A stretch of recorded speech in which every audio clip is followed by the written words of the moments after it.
ഒരു രാജ്യത്തിന്റെ ദേശീയ ഗീതം, പതിറ്റാണ്ടുകളായി കോടിക്കണക്കിന് ജനങ്ങൾ മനസ്സിൽ കൊണ്ടു നടക്കുന്ന ഒരു വികാരം, അതെന്തിനാണ് പെട്ടെന്നൊരു ദിവസം പാർലമെന്റിൽ ഒരു വലിയ ചർച്ചാവിഷയമാകുന്നത്? ശരിയാണ്. ഏകദേശം 150 വർഷം പഴക്കമുള്ള ഇന്ത്യയുടെ ആത്മാവിന്റെ ഭാഗമെന്ന് പറയാവുന്ന വന്ദേമാതരം. ആ ഗീതത്തെക്കുറിച്ച് എന്തുകൊണ്ടാണ് ഇപ്പോൾ ഇങ്ങനൊരു വാദപ്രതിവാദം? നമ്മളിന്ന് ചർച്ച ചെയ്യാൻ പോകുന്നതും അതുതന്നെയാണ്. നിങ്ങൾ ഞങ്ങളുമായി പങ്കുവച്ച പ്രിയങ്ക ഗാന്ധി വാദ്രയുടെ പാർലമെന്റിലെ പ്രസംഗമാണ് ഈ ചർച്ചയുടെ ഒരു കേന്ദ്രബിന്ദു. അതെ, പക്ഷേ നമ്മളിന്ന് ആ പ്രസംഗം അതുപോലെ റിപ്പോർട്ട് ചെയ്യുകയല്ല. അല്ല, മറിച്ച് ആ പ്രസംഗത്തെ ഒരു തുടക്കമായി കണ്ട് വന്ദേമാതരത്തെ ചൊല്ലിയുള്ള യഥാർത്ഥ ചരിത്രത്തിലേക്കും അതിന്റെ പിന്നിലെ രാഷ്ട്രീയത്തിലേക്കും നമുക്ക് ആഴത്തിലൊന്നിറങ്ങിച്ചെല്ലാം. കൃത്യം. അപ്പോൾ നമ്മുടെ ഇന്നത്തെ ദൗത്യം ഇതാണ്. പ്രിയങ്ക ഗാന്ധിയുടെ പ്രസംഗത്തിലെ വാദങ്ങൾ എന്തൊക്കെയാണ്? അതിന് മറുപക്ഷത്തിന് എന്തു പറയാനുണ്ടാകും? പിന്നെ ഏറ്റവും പ്രധാനമായി ഈ രാഷ്ട്രീയ വാദപ്രതിവാദങ്ങൾക്ക് അപ്പുറം എന്താണ് വന്ദേമാതരത്തിന്റെ യഥാർത്ഥ ചരിത്രം? ടാഗോറും നേതാജിയും നെഹ്റുവും ഗാന്ധിജിയുമൊക്കെ ഈ വിഷയത്തെ എങ്ങനെയാണ് കൈകാര്യം ചെയ്തത്? നമുക്ക് തുടങ്ങാം. പ്രസംഗത്തിന്റെ തുടക്കത്തിൽ തന്നെ അവരൊരു അടിസ്ഥാനപരമായ ചോദ്യം ഉന്നയിക്കുന്നുണ്ട്. അതെ, സ്വാതന്ത്ര്യം കിട്ടി 75 വർഷം കഴിഞ്ഞു, പിന്നെന്തിനിപ്പോൾ ഇങ്ങനെയൊരു ചർച്ച? ഇത് കേൾക്കുമ്പോൾ നമ്മളും ചിന്തിച്ചു പോകും, ശരിയാണല്ലോ, എന്തുകൊണ്ടാണിപ്പോൾ? അവിടെയാണ് ഈ വിഷയത്തിന്റെ രാഷ്ട്രീയ പ്രാധാന്യം വരുന്നത്. പ്രിയങ്ക ഗാന്ധിയുടെ പ്രസംഗം അനുസരിച്ച് ഇതിന് പിന്നിൽ പ്രധാനമായും 2 കാരണങ്ങളുണ്ട്. ഒന്ന്, വരാനിരിക്കുന്ന ബംഗാൾ തെരഞ്ഞെടുപ്പിൽ ഒരു രാഷ്ട്രീയ നേട്ടമുണ്ടാക്കുക. ശരി. 2, തൊഴിലില്ലായ്മ, വിലക്കയറ്റം, പിന്നെ ഈ പരീക്ഷാ പേപ്പർ ചോർച്ച പോലുള്ള യഥാർത്ഥ പ്രശ്നങ്ങളിൽ നിന്ന് ജനങ്ങളുടെ ശ്രദ്ധ തിരിക്കാനുള്ള ഒരു തന്ത്രം. അതായത് വർത്തമാനകാലത്തെ പ്രശ്നങ്ങൾ നേരിടാൻ കഴിയാത്തതുകൊണ്ട് ഭൂതകാലത്തിൽ വിവാദങ്ങളുണ്ടാക്കുന്നു എന്നാണോ ആരോപണം? അതെ, അതാണ് പ്രധാന ആരോപണം. പക്ഷേ സർക്കാർ പക്ഷത്തുനിന്നുള്ള വാദം അതല്ലല്ലോ. അവർ പറയുന്നത് ചരിത്രപരമായ ഒരു തെറ്റ് തിരുത്തുകയാണെന്നും വന്ദേമാതരത്തിന് അതിന്റെ പൂർണ്ണമായ അംഗീകാരം നൽകുകയാണ് ലക്ഷ്യമെന്നുമാണല്ലോ. അതെ, അതാണ് മറുവാദം. ഗീതത്തെ ചിലർ വെട്ടിമുറിച്ചു എന്നും ആ മുറിച്ചുമാറ്റപ്പെട്ട ഭാഗങ്ങൾ കൂടി ഉൾപ്പെടുത്തി ഗീതത്തെ അതിന്റെ പൂർണ്ണതയിൽ അംഗീകരിക്കണമെന്നുമാണ് അവർ പറയുന്നത്. ഈ 2 വാദങ്ങളും കൂട്ടിമുട്ടുമ്പോഴാണ് പാർലമെന്റിൽ ഈ തർക്കമുണ്ടാകുന്നത്. അതെ, ഈ ഒരു സാഹചര്യത്തിലാണ് പ്രിയങ്ക ഗാന്ധി വന്ദേമാതരത്തിന്റെ യഥാർത്ഥ കാലഘടന, അതായത് റിയൽ ക്രൊണോളജി എന്ന് പറഞ്ഞ് ചരിത്രം വിശദീകരിക്കാൻ ശ്രമിക്കുന്നത്. ശരി, അപ്പോൾ നമുക്ക് ആ ചരിത്രത്തിലേക്ക് തന്നെ കടക്കാം. കാരണം അവിടെയാണല്ലോ ഈ വിഷയത്തിന്റെ കാതൽ. എങ്ങനെയാണ് ഈ ഗീതം രൂപപ്പെട്ടത്? 1875 ബങ്കിം ചന്ദ്ര ചട്ടോപാധ്യായ സംസ്കൃതവും ബംഗാളിയും കലർന്ന ഭാഷയില് ആദ്യത്തെ 2 ഖണ്ഡികകൾ എഴുതുന്നു. ഇതാണോ നമ്മുടെ ഇന്ന് ദേശീയ ഗീതമായി അംഗീകരിച്ചിരിക്കുന്ന ഭാഗം? അതെ, സുജലാം സുഫലാം മലയജ ശീതളാം എന്ന് തുടങ്ങുന്ന ആ ഭാഗം. പിന്നീട് 7 വർഷങ്ങൾക്ക് ശേഷം 1882 അദ്ദേഹം എഴുതിയ ആനന്ദമഠം എന്ന നോവലില് ഈ ഗീതം പൂർണ്ണരൂപത്തിൽ വരുന്നത്. അതെ, 4 പുതിയ ഖണ്ഡികകൾ കൂടി ചേർത്തുകൊണ്ട്. ഇവിടെയാണ് നിങ്ങൾ ശ്രദ്ധിക്കേണ്ട ഒരു കാര്യം. ആനന്ദമഠം എന്ന നോവൽ ബ്രിട്ടീഷ് ഭരണത്തിനെതിരെയുള്ള സന്യാസി കലാപത്തിന്റെ പശ്ചാത്തലത്തിലാണ് എഴുതിയത്. സന്യാസി റിബലിയൻ. അതെ, ആ നോവലിലെ ചില ഭാഗങ്ങൾക്ക് ഒരു മുസ്ലിം വിരുദ്ധ സ്വഭാവമുണ്ടെന്ന് അന്നു മുതലേ വിമർശനങ്ങളുണ്ടായിരുന്നു. പിന്നീട് ചേർത്ത 4 ഖണ്ഡികകളിൽ ദുർഗ, ലക്ഷ്മി തുടങ്ങിയ ഹൈന്ദവ ദേവതകളെക്കുറിച്ചുള്ള സ്തുതികളുമുണ്ട്. അപ്പോ ഒരു രാജ്യത്തെ അമ്മയായി കാണുന്നതും രാജ്യത്തെ ഒരു പ്രത്യേക മതത്തിലെ ദേവതയായി കാണുന്നതും തമ്മിൽ വ്യത്യാസമുണ്ട്. അവിടെയാണ് പ്രശ്നം. ഈ വ്യത്യാസമാണ് പിന്നീട് വിവാദങ്ങൾക്ക് കാരണമായത്. അപ്പൊ നോവലിൽ തന്നെ ആയിരുന്നു പ്രശ്നത്തിന്റെ തുടക്കം. ഗീതം ജനകീയമായത് എപ്പോഴാണ്? അത് 1896 രവീന്ദ്രനാഥ ടാഗോർ കൽക്കറ്റയിലെ കോൺഗ്രസ് സമ്മേളനത്തിൽ ഈ ഗീതം ആലപിച്ചതോടെയാണ്. അതെ, പ്രധാനമന്ത്രി തന്റെ പ്രസംഗത്തിൽ ടാഗോർ ഗീതം ആലപിച്ച കാര്യം പറഞ്ഞെങ്കിലും അതൊരു കോൺഗ്രസ് സമ്മേളനമായിരുന്നു എന്ന് വിട്ടുപോയി എന്ന് പ്രിയങ്ക ഗാന്ധി എടുത്തു പറയുന്നുണ്ട്. പിന്നീട് 1905 ബംഗാൾ വിഭജന വിരുദ്ധ സമരത്തിലാണല്ലോ ഇത് ശരിക്കും ഒരു മുദ്രാവാക്യമായി മാറിയത്. അതെ, ബ്രിട്ടീഷുകാർ ബംഗാളിനെ മതപരമായ അടിസ്ഥാനത്തിൽ വിഭജിക്കാൻ ശ്രമിച്ചപ്പോൾ അതിനെതിരെയുള്ള ഐക്യത്തിന്റെ മുദ്രാവാക്യമായി വന്ദേമാതരം മാറി. അക്കാലത്ത് അതൊരു രാഷ്ട്രീയ മുദ്രാവാക്യമായിരുന്നില്ല, മറിച്ചൊരു ജനകീയ വികാരമായിരുന്നു. പ്രസംഗത്തിൽ പറയുന്നതുപോലെ ബ്രിട്ടീഷ് സാമ്രാജ്യത്വം കേട്ടുവിറച്ച സ്വാതന്ത്ര്യ സമരസേനാനികൾക്ക് തൂക്കുമരത്തിലേറുമ്പോൾ പോലും ധൈര്യം പകർന്നൊരു മന്ത്രം. തീർച്ചയായും ആ ഗീതത്തിന്റെ ശക്തി അതായിരുന്നു. അത് മാതൃരാജ്യത്തിനു വേണ്ടി മരിക്കാനുള്ള ഒരു ആഹ്വാനമായിരുന്നു. എന്നാൽ 1930കളായപ്പോഴേക്കും സാമുദായിക രാഷ്ട്രീയം വളർന്നു.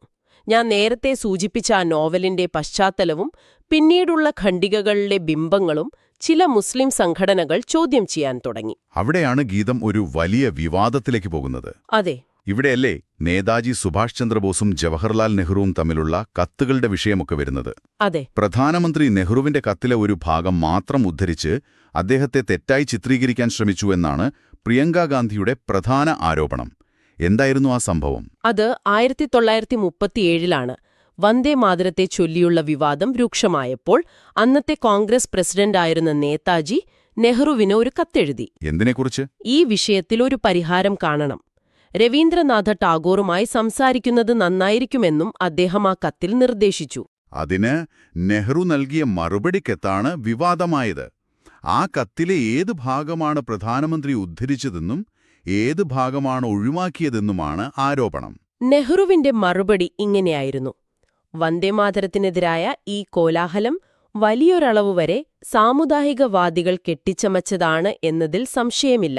ഈ ഭാഗമാണ് പ്രധാനമന്ത്രി ഉദ്ധരിച്ചത്. അതെ. എന്നാൽ നെഹ്റു ആ കത്തിൽ ഇങ്ങനെ കൂടി എഴുതിയിരുന്നു. എന്താണത്? പക്ഷേ ചിലർക്ക് യഥാർത്ഥമായ ആശങ്കകളുണ്ടെങ്കിൽ അത് നാം പരിഗണിക്കേണ്ടതുണ്ട്. ഞാൻ കൽക്കറ്റയിൽ പോകുമ്പോൾ ടാഗോറുമായി ഈ വിഷയം വിശദമായി സംസാരിക്കാം. ഓ, അപ്പോൾ ഈ രണ്ടാമത്തെ ഭാഗം ഒഴിവാക്കിയതിലൂടെ നെഹ്റു മുസ്ലിങ്ങളുടെ ആശങ്കകളെ ഒട്ടും പരിഗണിച്ചില്ല എന്നൊരു ചിത്രം നൽകാൻ ശ്രമിച്ചു എന്നാണോ പ്രിയങ്ക ഗാന്ധി പറയുന്നത്? കൃത്യമായി. ഒരു മിനിറ്റ്, എനിക്കിതൊന്ന് വ്യക്തമാക്കണം. അപ്പോൾ നെഹ്റു ഈ വിഷയത്തെ നിസാരമായി കണ്ടില്ല, മറിച്ച് എല്ലാവരെയും കേൾക്കാനും ഒരു പരിഹാരം കണ്ടെത്താനും ശ്രമിച്ചു എന്നാണോ? അതെ. അദ്ദേഹം വെറുതെ പറയുക മാത്രമല്ല, കൽക്കട്ടയിൽ പോയി ടാഗോറുമായി സംസാരിക്കുകയും ചെയ്തു. അവിടെയാണ് ടാഗോറിന്റെ പങ്ക് നിർണായകമാകുന്നത്, അല്ലേ? അദ്ദേഹത്തിന്റെ നിർദ്ദേശം വളരെ വ്യക്തവും പ്രായോഗികവുമായിരുന്നു. എന്തായിരുന്നു അത്? അദ്ദേഹം പറഞ്ഞു, ഈ ഗീതത്തിന്റെ ആദ്യത്തെ 2 ഖണ്ഡികകളാണ് സ്വാതന്ത്ര്യ സമരത്തിന്റെ ഭാഗമായി എല്ലാവരും പാടിയിരുന്നത്. അതിലാണ് അതിന്റെ ആത്മാവ്. ശരിയാണ്. പിന്നീടുള്ള ഭാഗങ്ങൾ നോവലിന്റെ ഭാഗമാണ്. അതിന് സാമുദായിക വ്യാഖ്യാനങ്ങൾ വരാൻ സാധ്യതയുണ്ട്. അതിനാൽ ദേശീയ തലത്തിൽ എല്ലാവർക്കും ഒരുപോലെ സ്വീകാര്യമായ ആദ്യത്തെ 2 ഖണ്ഡികകൾ മാത്രം ദേശീയ ഗീതമായി നിലനിർത്തുക. ഓ, എന്തൊരു പ്രായോഗികമായ ഒരു പരിഹാരമാണത്, അല്ലേ? ഒരു ഭാഗത്ത് ഗീതത്തിന്റെ ചരിത്രപരമായ പ്രാധാന്യം നിലനിർത്തുന്നു, മറുഭാഗത്ത് വളർന്നുവരുന്ന സാമുദായിക പ്രശ്നങ്ങളെ ഒഴിവാക്കുകയും ചെയ്യുന്നു. കൃത്യമായി. ഈ നിർദ്ദേശത്തിന്റെ അടിസ്ഥാനത്തിലാണ് 1937 ഒക്ടോബർ 28 കൽക്കട്ടയിൽ ചേർന്ന കോൺഗ്രസ് പ്രവർത്തക സമിതി ഒരു ചരിത്രപരമായ തീരുമാനമെടുത്തത്. ആ യോഗത്തിൽ ആരൊക്കെയുണ്ടായിരുന്നു? ഗാന്ധിജി, നേതാജി, നെഹ്റു, സർദാർ പട്ടേൽ. അന്നത്തെ പ്രമുഖ നേതാക്കളെല്ലാവരും ആ യോഗത്തിലുണ്ടായിരുന്നു. എന്നിട്ട് അവർ ഏകകണ്ഠമായി ടാഗോറിന്റെ നിർദ്ദേശം അംഗീകരിച്ചു. വന്ദേമാതരത്തിന്റെ ആദ്യത്തെ 2 ഖണ്ഡികകളെ ദേശീയ ഗീതമായി ഔദ്യോഗികമായി പ്രഖ്യാപിച്ചു. അപ്പോൾ ഗീതത്തെ വിഭജിച്ചു അല്ലെങ്കിൽ മുറിച്ചുമാറ്റി എന്നൊക്കെയുള്ള ഇപ്പോഴത്തെ വാദങ്ങൾ യഥാർത്ഥത്തിൽ ഗാന്ധിജിയും നേതാജിയും പട്ടേലും ടാഗോറും ചേർന്നെടുത്തൊരു തീരുമാനത്തെയാണ് ചോദ്യം ചെയ്യുന്നത്. അതാണോ പ്രിയങ്കാ ഗാന്ധി പറയാൻ ശ്രമിക്കുന്നത്? അതെ. അവർ ഒരു പടി കൂടി കടന്നു ചോദിക്കുന്നുണ്ട്. നിങ്ങൾ സ്വയം ഗാന്ധിജിയെക്കാളും ടാഗോറിനേക്കാളും നേതാജിയെക്കാളും വലിയവരാണെന്ന് കരുതുന്നുണ്ടോ എന്ന്. ഈ ചരിത്രം ഇവിടെയും തീരുന്നില്ല. സ്വതന്ത്ര ഇന്ത്യയുടെ ഭരണഘടനയുമായി ബന്ധപ്പെട്ടും ഈ തീരുമാനം ശരിവെക്കപ്പെട്ടു. അതെങ്ങനെയാണ്? 1950 ജനുവരി 24 ഇന്ത്യൻ ഭരണഘടനാ നിർമ്മാണ സഭയിൽ അതിന്റെ അധ്യക്ഷനായ ഡോക്ടർ രാജേന്ദ്ര പ്രസാദ് ഒരു പ്രഖ്യാപനം നടത്തി. എന്തായിരുന്നു ആ പ്രഖ്യാപനം? ജനഗണമന ഇന്ത്യയുടെ ദേശീയ ഗാനമായിരിക്കും, എന്നാൽ വന്ദേമാതരത്തിന് തുല്യമായ പദവിയുണ്ടായിരിക്കും. ഓക്കെ. അദ്ദേഹം വ്യക്തമായി പറഞ്ഞു, കോൺഗ്രസ് പ്രവർത്തക സമിതി 1937 അംഗീകരിച്ച ആദ്യത്തെ 2 ഖണ്ഡികകളാണ് വന്ദേമാതരം എന്നതുകൊണ്ടുദ്ദേശിക്കുന്നതെന്ന്. ആ സഭയിൽ ആരൊക്കെയുണ്ടായിരുന്നു അന്ന്? അതാണ് ഏറ്റവും പ്രധാനം. ആ സഭയിൽ ഭരണഘടനാ ശില്പിയായ ഡോക്ടർ BR അംബേദ്കർ ഉണ്ടായിരുന്നു. ശരി. ജനസംഘത്തിന്റെ സ്ഥാപകനായ ശ്യാമപ്രസാദ് മുഖർജി ഉണ്ടായിരുന്നു. സർദാർ പട്ടേൽ ഉണ്ടായിരുന്നു. ആരും തന്നെ ആ തീരുമാനത്തെ എതിർത്തില്ല. ആരും എതിർത്തില്ലേ? ഇല്ല. എല്ലാവരും ഏകകണ്ഠമായി അംഗീകരിച്ച ഒരു തീരുമാനമായിരുന്നു അത്. അപ്പോൾ ഗീതത്തെ മുറിച്ചു എന്ന വാദം ചരിത്രപരമായി ശരിയല്ലെന്ന് മാത്രമല്ല, ഭരണഘടനാ നിർമ്മാണ സഭയെ തന്നെ ചോദ്യം ചെയ്യുന്നതിന് തുല്യമാണല്ലേ? ഉള്ളൊരു ആരോപണമല്ല, മറിച്ച് ഗാന്ധിജി മുതൽ അംബേദ്കർ വരെയുള്ള എല്ലാ രാഷ്ട്രശില്പികളെയും അപമാനിക്കുന്നതിന് തുല്യമാണെന്നും ഭരണഘടനയോടുള്ള അനാദരവാണെന്നും അവർ വാദിക്കുന്നു. അതോടൊപ്പം അവർ മറ്റൊരു ഉദാഹരണവും ചൂണ്ടിക്കാണിക്കുന്നുണ്ട്. അതെന്താണ്? നമ്മുടെ ദേശീയഗാനമായ ജനഗണമന. അതെ. അതും ടാഗോർ എഴുതിയ ഭാരതോ ഭാഗ്യോ വിധാത എന്ന 5 ഖണ്ഡികകളുള്ള ഒരു വലിയ കവിതയുടെ ആദ്യത്തെ ഖണ്ഡിക മാത്രമാണ്. ഓ, അങ്ങനെയാണല്ലേ? അതെ. ആ വലിയ കവിതയിൽ നിന്ന് ഏറ്റവും അനുയോജ്യമായ ഒരു ഭാഗം ദേശീയഗാനമായി തിരഞ്ഞെടുത്തതിലും പ്രധാന പങ്ക് വഹിച്ചത് ടാഗോർ തന്നെയായിരുന്നു. അപ്പോൾ ഒരു കവിതയുടെ ഏറ്റവും അനുയോജ്യമായ ഭാഗം ദേശീയ ചിഹ്നമായി തിരഞ്ഞെടുക്കുന്നത് ഒരു വിഭജനമല്ല, മറിച്ച് വിവേകപൂർണമായ ഒരു തീരുമാനമായിരുന്നു എന്നാണ് അവർ സ്ഥാപിക്കാൻ ശ്രമിക്കുന്നത്. ചരിത്രപരമായ ഈ വിശദീകരണത്തിന് ശേഷം പ്രസംഗത്തിന്റെ അവസാന ഭാഗത്ത് അവർ പ്രധാനമന്ത്രിയെ നേരിട്ട് വെല്ലുവിളിക്കുന്നുണ്ട്. അത് വളരെ ശക്തമായൊരു രാഷ്ട്രീയ നീക്കമായിട്ടാണ് എനിക്ക് തോന്നിയത്. തീർച്ചയായും. അവർ പറയുന്നത് ഇതാണ്: നിങ്ങൾക്ക് നെഹ്റുവിനോട് എന്തൊക്കെ പരാതികളുണ്ടോ അതെല്ലാം ഒരു ലിസ്റ്റ് ഉണ്ടാക്കൂ. അദ്ദേഹം ചെയ്ത തെറ്റുകളെല്ലാം അതിലെഴുതൂ. എന്നിട്ട് നമുക്ക് പാർലമെന്റിൽ 10, 20, 40 മണിക്കൂർ അതിനെക്കുറിച്ച് മാത്രം ചർച്ച ചെയ്യാം. Let's close that chapter once and for all. അതായത് ഈ ചരിത്രത്തെ ചൊല്ലിയുള്ള തർക്കങ്ങൾ നമുക്ക് എന്നേക്കുമായി അവസാനിപ്പിക്കാം. അതെ. എന്നിട്ട് ആ ചർച്ചയ്ക്ക് ശേഷം രാജ്യത്തെ യുവാക്കളുടെ തൊഴിലില്ലായ്മയെക്കുറിച്ചും വിലക്കയറ്റത്തെക്കുറിച്ചും സ്ത്രീ സുരക്ഷയെക്കുറിച്ചും സംസാരിക്കാമെന്നൊരു വെല്ലുവിളിയാണത്. ഭൂതകാലത്തിൽ നിന്ന് വർത്തമാനകാലത്തേക്ക് വാ എന്നൊരു ആഹ്വാനം. അതെ.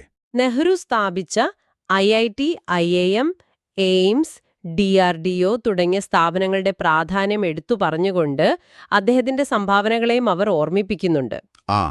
സ്ഥാപനങ്ങളില്ലായിരുന്നെങ്കിൽ ഇന്നത്തെ ഇന്ത്യ എങ്ങനെയാകുമായിരുന്നു എന്നൊരു ചോദ്യവും അവരുന്നയിക്കുന്നുണ്ട്.